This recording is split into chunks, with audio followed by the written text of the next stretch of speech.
નમસ્કાર, સ્વાગત છે આપનું. હું છું સમીર. રાજકોટમાં કોરોનાના વધુ 4 પોઝિટિવ કેસ. તમામ કેસ જંગલેશ્વર વિસ્તારના છે. મુંજકાના એક કેસ સહિત શહેરમાં કુલ 35 પોઝિટિવ કેસ નોંધાયા છે. મુંજકામાં એક કેસ સહિત શહેરમાં કુલ 35 પોઝિટિવ કેસ. તમામ કેસ જંગલેશ્વર વિસ્તારમાં. રાજકોટમાં કોરોનાના વધુ 4 પોઝિટિવ કેસ નોંધાયા છે અને તમામ કેસ જંગલેશ્વર વિસ્તારના છે.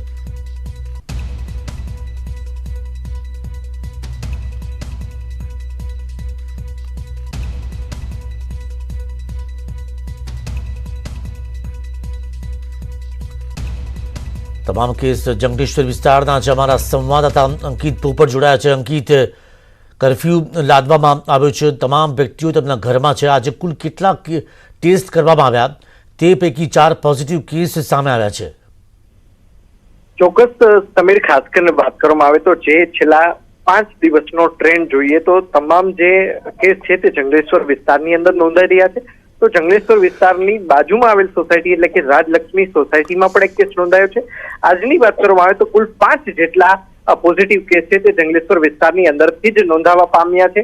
તેમાં પણ વાત કરવામાં આવે તો ગત મોડી રાતથી સવાર સુધીમાં 50 જેટલા જે ટેસ્ટ છે તે કરવામાં આવ્યા હતા ને તેની અંદર 46 જેટલા કેસ છે તે નેગેટિવ આવ્યા હતા, જ્યારે કે 4 જેટલા કેસ છે તે પોઝિટિવ આવ્યા છે.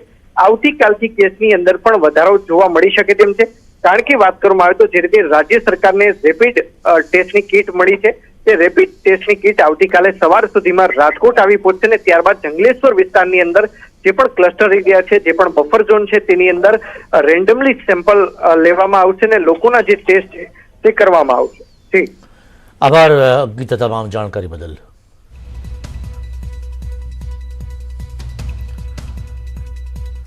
અમદાવાદીઓ ઘરમાંથી નીકળ્યા તો ગયા, હવે તમારા ઘર સુધી પહોંચી ગયો છે કોરોના. અમદાવાદથી સૌથી ચોંકાવનારા સમાચાર.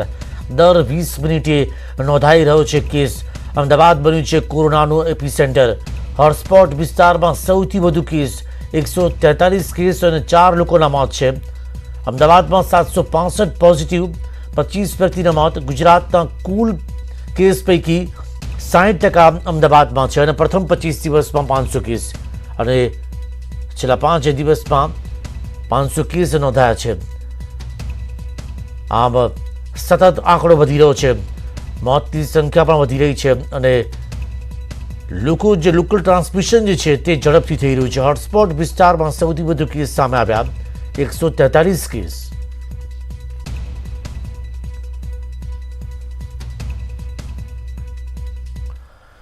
આ તરફ ગુજરાતના 4 શહેરો પર કોરોનાનું તાંડવ છે. 4 શહેરોમાં મંડરાઈ રહ્યો છે મોટો ખતરો. અમદાવાદ, સુરત, વડોદરામાં ખતરાની ઘંટી છે. અમદાવાદ, સુરતમાં સ્થિતિ કાબુ બહાર.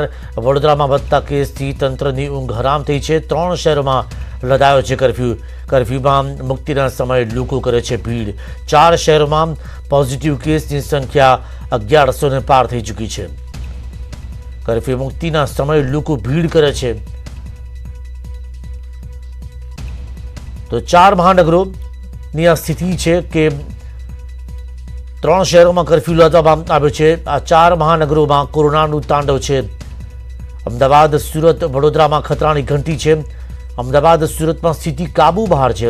વડોદરામાં વધતા કેસથી તંત્રની ઊંઘ હરામ થઈ ગઈ છે અને 3 શહેરોમાં જોવા મળ્યું કે આ 3 મહાનગરમાં કર્ફ્યુ લાદવામાં આવ્યો છે અને કર્ફ્યુમાં મુક્તિના સમયે લોકો ભીડ કરે છે. રોજેરોજ આ પ્રકારના વિડીયો સામે આવી રહ્યા છે. 4 શહેરોની જો વાત કરીએ કે જે મોટા શહેરો છે, કોર્પોરેશન વિસ્તાર છે, ત્યાં પોઝિટિવ કેસીસની સંખ્યા 1100ને પાર પહોંચી ચૂકી છે. તો શહેરી વિસ્તારમાં ભણેલો ગણેલો વિસ્તાર છે તે વિસ્તારમાં લોકો લોકડાઉનનો ભંગ કરતા નજરે પડે છે. ભીડ જોવા મળતી હોય છે, જ્યારે કે ગામડામાં શિસ્ત જોવા મળી રહી છે. એક વ્યક્તિ ઘરની અંદર કેદ છે અને તે સમજે છે કે જો ઘરની બહાર પગ મૂક્યો તો કોરોનાનું સંક્રમણ તેમને થઈ શકે છે, તેઓ કોરોનાગ્રસ્ત થઈ શકે છે. અને શહેરની અંદર જોવા મળ્યું કે સૌથી વધુ કેસ એ શહેરમાં છે. અમદાવાદ શહેરમાં સૌથી વધુ કેસીસ જોવા મળ્યા છે. તેનું કારણ છે એ નાગરિકો કે જેઓ નિયમોનું ઉલ્લંઘન કરે છે, તેમના આરોગ્યની ચિંતા નથી અને તેને કારણે જે અન્ય વ્યક્તિઓને પણ ચેપ લાગવાની સંભાવના વધી જાય છે. સેનેટાઇઝેશન થાય છે, વધુમાં વધુ પ્રમાણમાં ટેસ્ટ થાય છે, લોકોને ઘરમાં રહેવાની અપીલ કરવામાં આવે છે અને જેમ જેમ ટેસ્ટિંગ વધતું જાય છે તેમ તેમ કોરોનાગ્રસ્ત વ્યક્તિઓ સામે આવી રહી છે.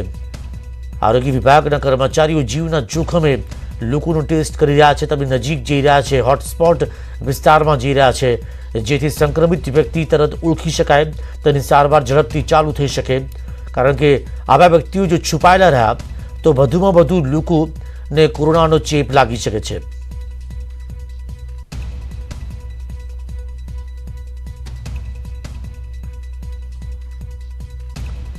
અશ્વિની કુમાર જેઓ મુખ્યમંત્રીના સચિવ છે તેઓ વધુ માહિતી આપશે કે કોરોનાની સ્થિતિની અંદર ઉદ્યોગોની જે પરવાનગી લેવાની છે 20મી એપ્રિલે તેમાં કલેક્ટરની મંજૂરી મેળવવાની રહેશે. આ સિવાય રાજ્યની સ્થિતિ શું છે, કઈ રીતે સરકારની રણનીતિ છે, કઈ દિશામાં કામ કરી રહી છે સરકાર, તે વિશે માહિતી આપશે અશ્વિની કુમાર. મુખ્યમંત્રીના સચિવ છે અશ્વિની કુમાર.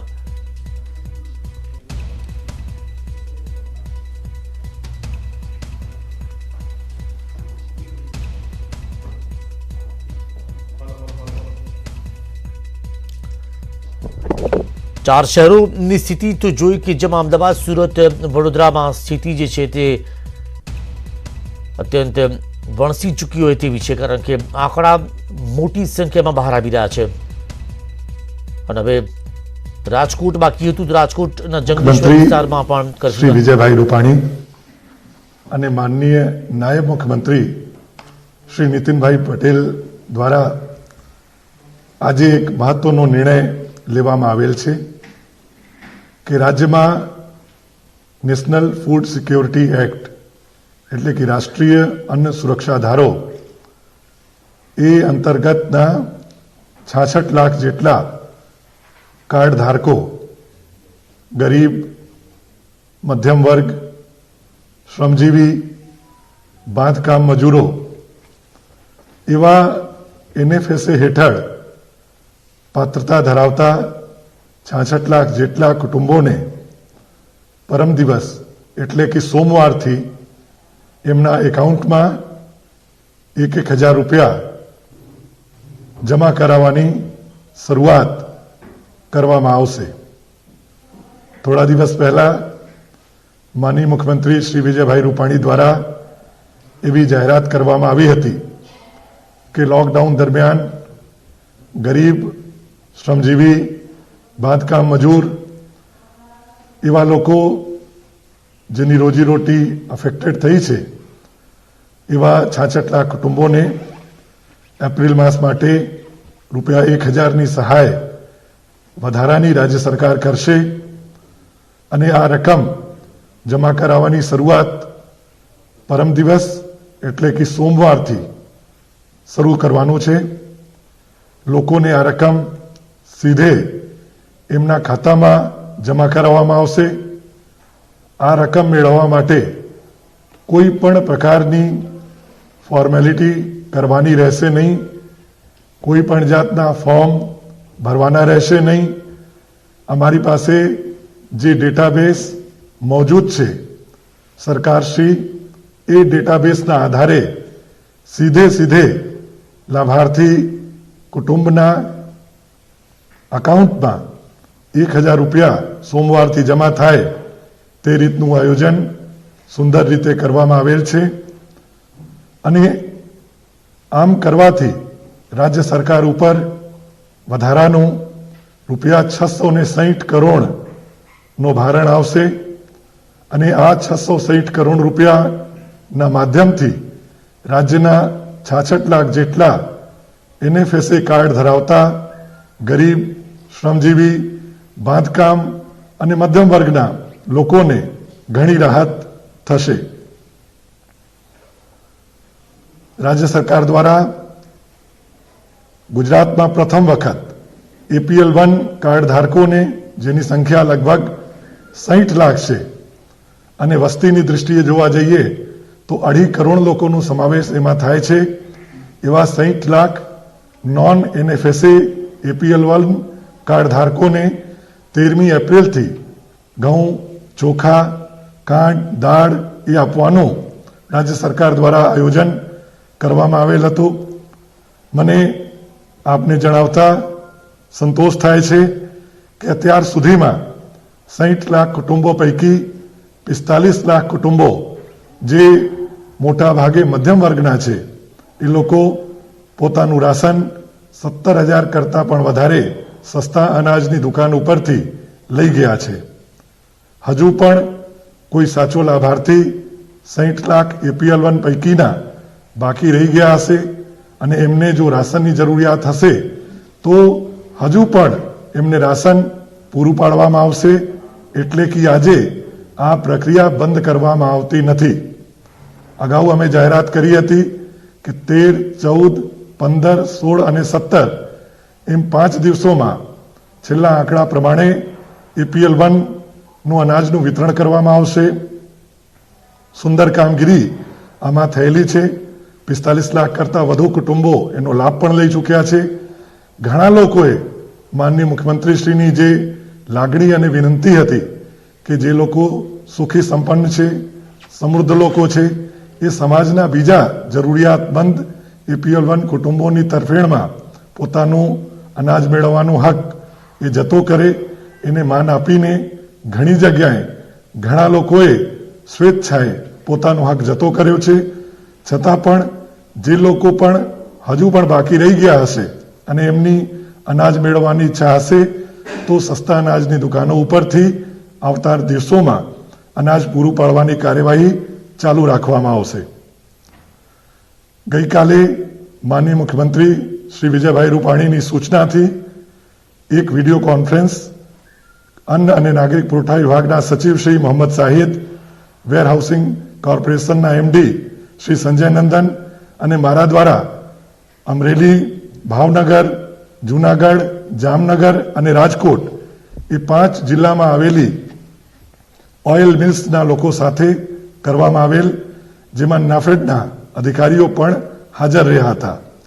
સિંગ તેલની માંગ બજારમાં જે છે એ પ્રમાણે સિંગ તેલનો પુરવઠો જળવાઈ રહે, મગફળી મેળવવામાં ઓઇલ મિલર્સને કોઈ પણ પ્રકારની તકલીફ ન થાય અને સાથોસાથ બજારમાં ભાવ પણ એ મેન્ટેન થાય એના માટેની આ બધી મથામણ અમારી હતી. અને કલેક્ટરશ્રીઓ સાથે, ઓઇલ મિલર્સ સાથે આ વિડીયો કોન્ફરન્સના માધ્યમથી નાફેડમાં સ્ટોક પોઝિશન, કેટલી મિલો ચાલુ છે, કેટલી મિલો બંધ છે, બંધ મિલોને ચાલુ કરવા માટે કયા કયા પડકારો છે, ચેલેન્જીસ છે, એને કેવી રીતે દૂર કરી શકાય એની વિસ્તૃત ચર્ચા વિચારણા ગઈકાલે કરવામાં આવી. અને મને એવી શ્રદ્ધા છે અને ખાતરી છે કે આવતા દિવસોમાં સિંગ તેલનો પુરવઠો બજારમાં પૂર્વવત સારી રીતે જળવાઈ રહેશે અને એનું દામ પણ નિયંત્રિત રહેશે. માનનીય મુખ્યમંત્રીશ્રીએ જાહેરાત કરી હતી તેમ 15મી એપ્રિલથી માર્કેટિંગ યાર્ડમાં ખેડૂતોને જે કંઈ પણ અનાજ વગેરે છે એ બધુંનું વેચાણ શરૂ કરવામાં આવશે. પરમ દિવસે મેં આપને કીધું હતું કે 39 જેટલા માર્કેટિંગ યાર્ડ કાર્યરત છે. આજે કુલ 63 જેટલા માર્કેટિંગ યાર્ડ સમગ્ર રાજ્યમાં કાર્યરત છે અને માત્ર 2 દિવસમાં જ 38,873 ક્વિન્ટલ ખેત ઉત્પાદન માર્કેટિંગ યાર્ડમાં આવેલ છે અને 38,873 ક્વિન્ટલ ખેત ઉત્પાદનનું વેચાણ માર્કેટિંગ યાર્ડના માધ્યમથી ખેડૂતો દ્વારા થયેલ છે. અને ખેડૂતોને અત્યારે ઘઉં, રાયડા અને બીજા જે અન્ય પાકો છે એનો ખૂબ જ સારો ભાવ ખેડૂતોને મળી રહ્યો છે.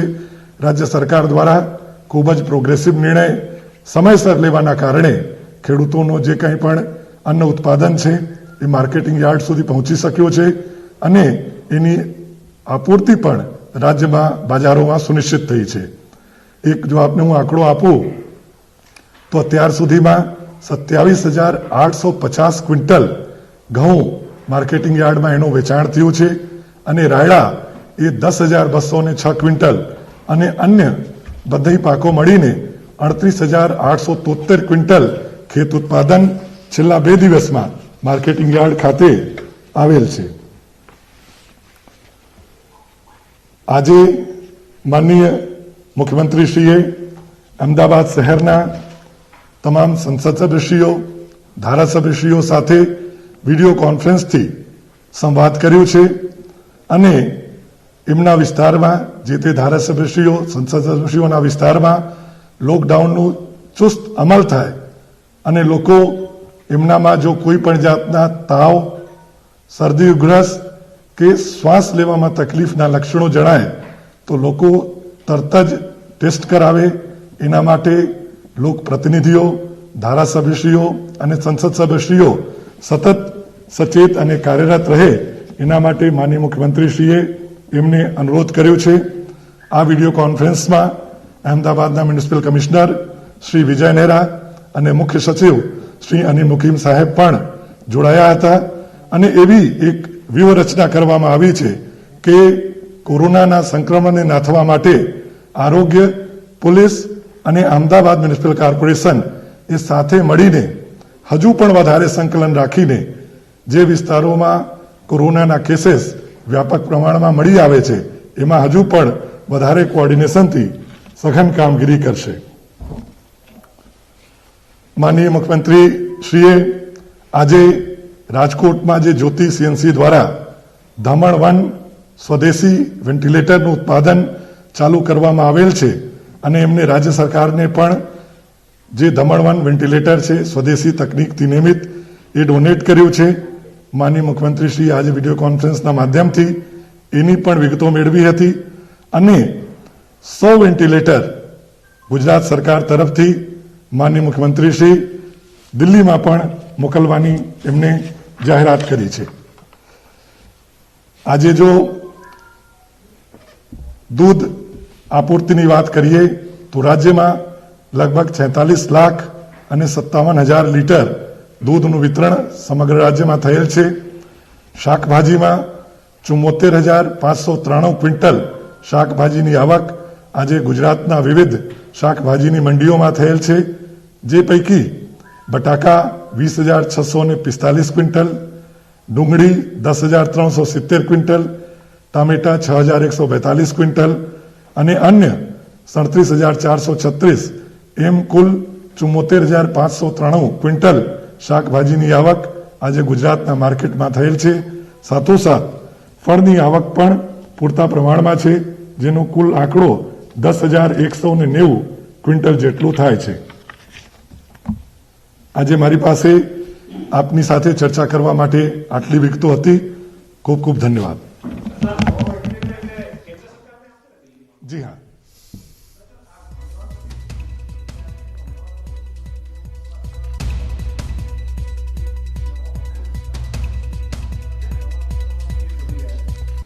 અત્યારે જે કેસ છે એનું આપ જો પેટર્ન જુઓ તો લગભગ એક પર્ટિક્યુલર એરિયા છે જ્યાંથી વધારે પ્રમાણમાં કેસીસ આવે છે અને એમાં ઓલરેડી કર્ફ્યુ લાદી દેવામાં આવેલ છે.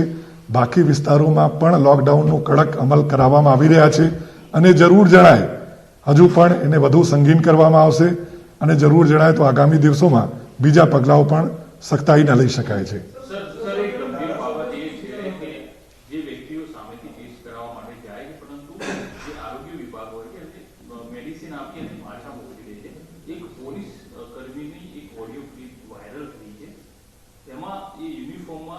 ટેસ્ટ કરાવવા માટે ગયો પણ એને મેડિસિન આપી પાછો મોકલેલો, એને ફોર્સ કર્યો, એને ટેસ્ટ થયો અને એને પોઝિટિવ આવ્યો. અત્યારે એસવીપી હોસ્પિટલમાં સારવાર લઈ. બરોબર છે. સર, જે લોકો સામેથી જાય એમને આરોગ્ય વિભાગનું તમને સૂચના આપો, સરકાર ધ્યાન દોરે કે એનું ટેસ્ટ થાય. આપની જાણકારીને જે આપે શેર કર્યું છે ચોક્કસ એક પોઝિટિવ ફીડબેક તરીકે લઈને કોઈ પણ જાતની કોઈ જગ્યાએ કચાશ ન રહે એની જરૂર સૂચના અમે આપશું. જી,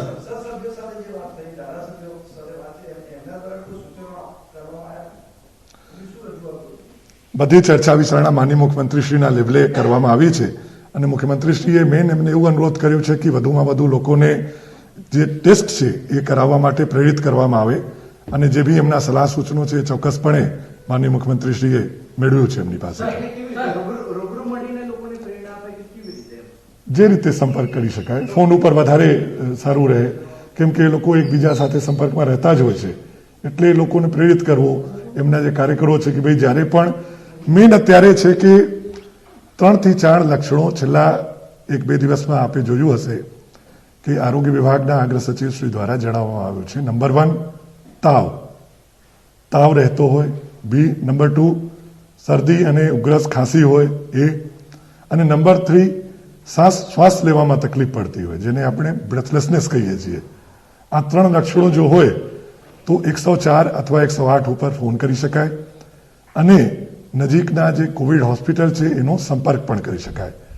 જનપ્રતિનિધિઓ, જેમ આપ જાણો છો, એમનું પોતાનું એક નેટવર્ક હોય છે, એકબીજા સાથે સંપર્કમાં રહેતા હોય છે અને ઘણી વખતે સંપર્ક કરવા માટે અત્યારે ટેલિફોનના માધ્યમથી, વિડીયો કોલિંગના માધ્યમથી એકબીજા સાથે વાત કરી શકાય, સમજી શકાય, અપીલ કરી શકાય. નાના મોટા વોટ્સએપ ગ્રુપ પણ હોય છે, એમના માધ્યમથી પણ વધારે ત્યાં લોકોને મેસેજ કરી શકાય અને સમજાવી શકાય. અને એમાં અવેરનેસ અને ટેસ્ટિંગ એ ખૂબ જ મહત્વનો ભાગ ભજવશે કોવિડ-19ને અટકાવવા માટે. એટલે માનનીય મુખ્યમંત્રીશ્રીએ તમામ જનપ્રતિનિધિઓને, અમદાવાદના સંસદ સભ્યશ્રીઓ, ધારાસભ્યશ્રીઓને આ બાબતમાં આગળની કામ કરવા માટે અનુરોધ કર્યો છે. સર, જીવન જરૂરિયાત ચીજ વસ્તુ વેચનાર લોકો પણ પોઝિટિવ આવી રહ્યા છે, તો એના માટે સરકાર કેવી વિચારી રહી છે કે વસ્તુઓની સલામતી, ખાસ કરીને ખાનપાનની વસ્તુઓ જે લોકોના ઘર સુધી પહોંચાડવામાં આવે? શાકભાજી વેચનાર વ્યક્તિ પીઝા વેચનાર પોઝિટિવ આવી રહ્યો છે, તો એના માટે આપણે કોઈ આયોજન કરી રહ્યા છે? કોવિડ-19 હું શરૂઆતથી જ કહેતો આવ્યો છું કે આ એક વાયરસ છે જે એકબીજાના સંક્રમણથી ફેલાઈ શકે છે. એમના માટે જે કંઈ પણ રસ્તાઓ છે એ બહુ સિમ્પલ છે. નંબર 1, પર્સનલ હાઇજીન, વારંવાર હાથ ધોવું અને જ્યારે હાથ ધોવું શક્ય ન બને ત્યારે સેનિટાઈઝરનો ઉપયોગ કરવો. બહાર પબ્લિકમાં નીકળીએ ત્યારે માસ્ક પહેરવું, માસ્ક ન હોય તો ટુવાલ હોઈ શકે, ગમછા હોઈ શકે, બહેનો હોય તો દુપટ્ટો હોઈ શકે. એ રીતે કરીને બને ત્યાં સુધી આપણે, સપોઝ હું અફેક્ટેડ છું તો બીજાને અફેક્ટેડ ના કરું અને બીજો અફેક્ટેડ હોય તો એ મને અફેક્ટ ના કરે. અન્ય સમાચાર તરફ આગળ વધીએ તો વડોદરામાં 4 પોઝિટિવ કેસ વધ્યા છે. તાંદલજા દિવાળીપુરામાં નોંધાયા છે કેસ, સમા વિસ્તારમાં નોંધાયા કેસ. વડોદરામાં પોઝિટિવ કેસની સંખ્યા 156 પર પહોંચી ચૂકી છે.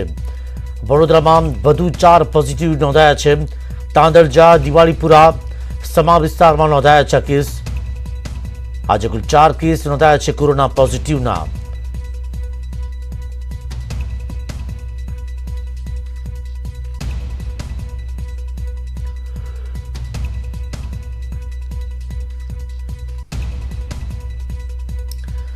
તો વડોદરામાં પોઝિટિવ કેસની સંખ્યા 156 પર પહોંચી છે. તાંદલજા, દિવાળીપુરા અને સમા વિસ્તારમાં કેસ નોંધાયા છે. આમ તો વડોદરામાં નવાગામ જે છે કે નાગરવાડા વિસ્તાર છે કે જ્યાં સૌથી વધુ કેસીસ સામે આવ્યા હતા, પરંતુ હવે અલગ અલગ વિસ્તારમાં કોરોના પ્રસરી રહ્યો છે. તાંદલજા હોય, દિવાળીપુરા હોય કે સમા વિસ્તાર હોય. નાગરવાડા વિસ્તારમાં સૌથી વધુ લોકો સંક્રમિત થયા છે અને તે વિસ્તારથી બહારના વિસ્તારમાં પણ જોવા મળ્યું કે કેસીસની સંખ્યા વધી રહી છે અને આંકડો પહોંચ્યો છે 156 પર. આજે વધુ 4 પોઝિટિવ કેસ નોંધાયા. એ વિસ્તાર છે, અમે આપને ફરી એકવાર જણાવીએ, એ વિસ્તાર છે તાંદલજા, દિવાળીપુરા અને સમા વિસ્તાર.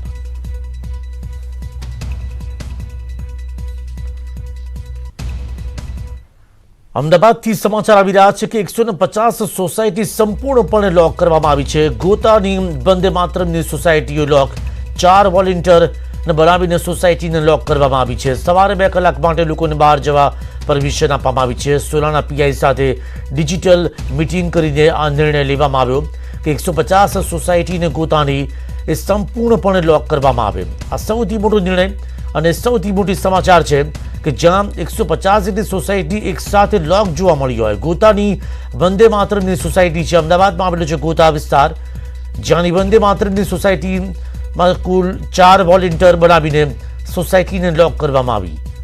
ગોતા વિસ્તારમાં પણ જોવા મળે છે કોરોના પોઝિટિવના દર્દીઓ અને એટલે જ હવે સોસાયટીના રહીશોએ નક્કી કર્યું કે સવારે 2 કલાક માટે લોકોને બહાર જવા માટે મંજૂરી આપવામાં આવશે.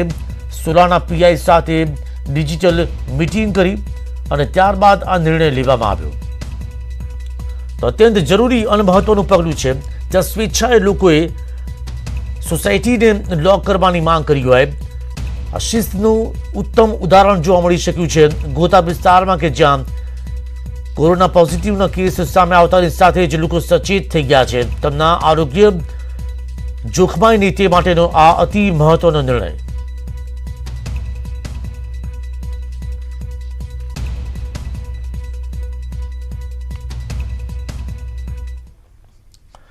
બુલેટિનમાં અત્યારે બસ આટલું જ. નમસ્કાર.